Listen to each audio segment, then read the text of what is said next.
Hello students, हमारे पास ये कक्षा 10 विज्ञान का पेपर है जिसका पेपर कोड है 824 IN। इस वीडियो में हम इसकी आंसर की लेकर आए हैं, वो भी बिल्कुल सटीक उत्तरों के साथ। तो चलिए शुरू करते हैं आज की क्लास। सबसे पहले हम बात करते हैं बहुविकल्पीय प्रश्न की। पहला प्रश्न है, 10 सेंटीमीटर फोकस दूरी का एक उत्तल लेंस एक वस्तु के बराबर आकार का वास्तविक प्रतिबिंब बनाता है। वस्तु और इसके प्रतिबिंब के बीच की दूरी क्या होगी? तो देखो, जब इसे सॉल्व करोगे तो इसका जो राइट आंसर हो जाएगा वो हो जाएगा ऑप्शन डी, 40 सेंटीमीटर। ठीक है, ऑप्शन डी वाला इसका राइट आंसर हो जाएगा। बात करते हैं अगले प्रश्न की।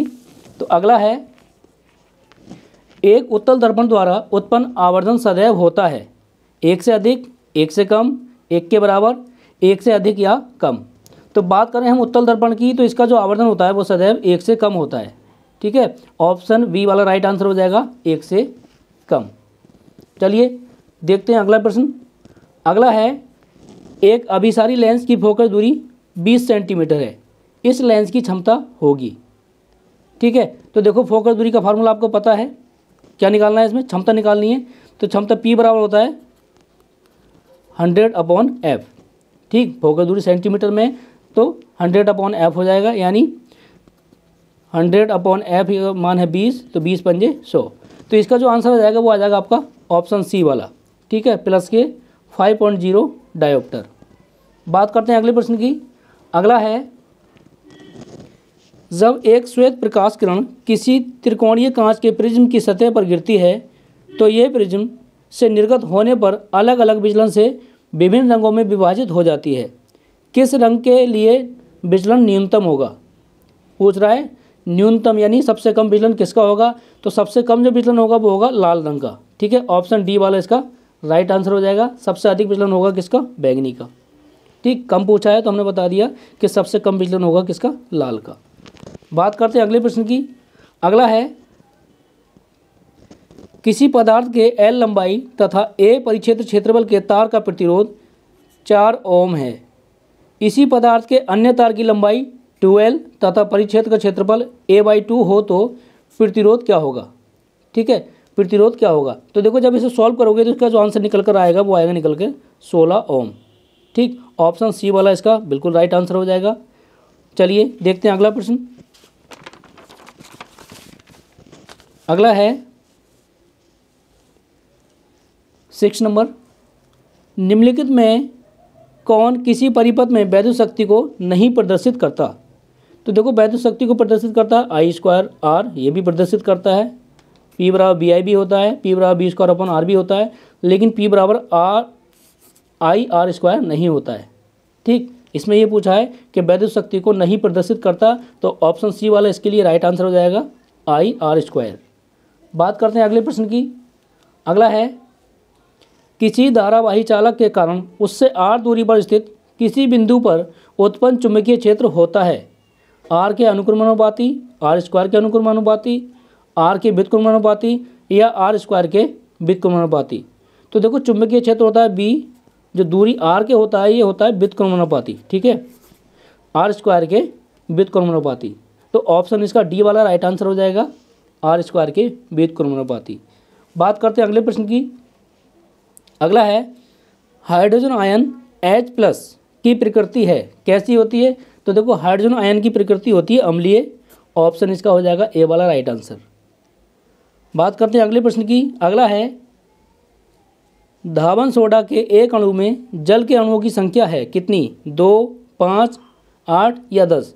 तो देखो, धावन सोडा के एक अणु में जल के अणुओं की संख्या होती है 10। ऑप्शन इसका डी वाला बिल्कुल राइट आंसर हो जाएगा 10।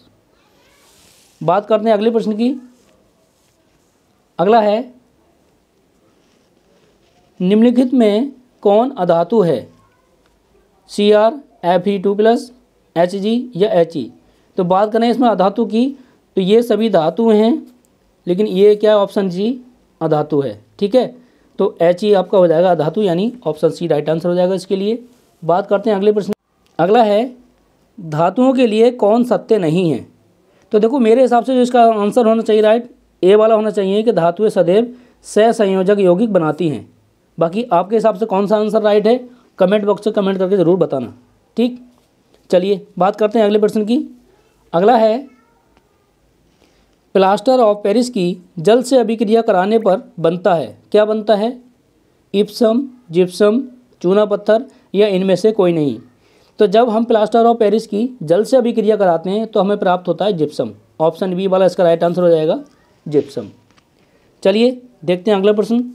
अगला है एथेनॉल को सोडियम से अभिक्रिया कराने पर प्राप्त होती है O2 gas, H2 gas, C2H4 या C2H6। तो जब एथेनॉल को सोडियम से अभिक्रिया कराते हैं तब हमें प्राप्त होती है H2 गैस। ऑप्शन बी वाला इसका राइट आंसर हो जाएगा H2 गैस। चलिए देखते हैं अगले प्रश्न को। अगला है मानव में लिंग गुणसूत्रों की संख्या होती है 23, 2, 21 या 20। तो देखो लिंग गुणसूत्र जो होते हैं मानव में वो होते हैं 23 जोड़े, ठीक है। ऑप्शन इसका ए वाला राइट आंसर हो जाना चाहिए 23। बात करते हैं अगले प्रश्न की। अगला है शरीर के बाहर से ऑक्सीजन को ग्रहण करना तथा कोशिकीय आवश्यकताओं के अनुसार खाद्य स्रोत के विघटन को कहते हैं, क्या कहते हैं? उत्सर्जन, जनन, श्वसन या प्रकाश संश्लेषण। तो देखो इसका जो राइट आंसर हो जाएगा वो हो जाएगा ऑप्शन सी, इसे कहते हैं श्वसन। चलिए देखते हैं अगला प्रश्न। अगला है मस्तिष्क का मुख्य सोचने वाला भाग कहलाता है, क्या कहलाता है? अग्र मस्तिष्क, मध्य मस्तिष्क, पश्च मस्तिष्क या अनुमस्तिष्क। तो देखो मस्तिष्क का जो मुख्य सोचने वाला भाग होता है वो होता है सेरेबेलम, ठीक है। यानी ऑप्शन डी वाला राइट आंसर हो जाएगा अनुमस्तिष्क जिसे बोलते हैं। चलिए बात करते हैं अगले प्रश्न की। अगला है निम्नलिखित पौधों में से किसका पुष्प एक लिंगी होता है, ठीक है। क्या पूछा है? किसका पुष्प एक लिंगी होता है। तो देखो बात करेंगे इसके राइट आंसर की तो हो जाएगा आपका ऑप्शन डी वाला राइट, ठीक है। पपीते का जो पुष्प होता है वो होता है आपका एक लिंगी, ठीक। तो ऑप्शन डी इसका राइट आंसर हो जाएगा। बात करेंगे अगले प्रश्न की। अगला है एक पोषी स्तर पर उपलब्ध कार्बनिक पदार्थों की कितनी मात्रा अगले पोषी स्तर तक पहुंचती है। तो देखो इसका जो राइट आंसर हो जाएगा वो हो जाएगा ऑप्शन बी 10%, ठीक है। केवल 10% मात्रा ही अगले स्तर तक पहुंचती है। बात करेंगे अगले प्रश्न की। अगला है पौधों में प्रकाश संश्लेषण का उत्पाद है, पौधों में प्रकाश संश्लेषण का उत्पाद है यानी प्रकाश संश्लेषण की क्रिया में क्या क्या उत्पाद बनते हैं। तो देखो इसका जो आंसर हो जाएगा बी वाला राइट आंसर हो जाएगा। उसमें ग्लूकोज बनता है, ऑक्सीजन प्राप्त होता है और उसके साथ जल, ठीक। ऑप्शन बी इसका बिल्कुल राइट आंसर हो जाएगा।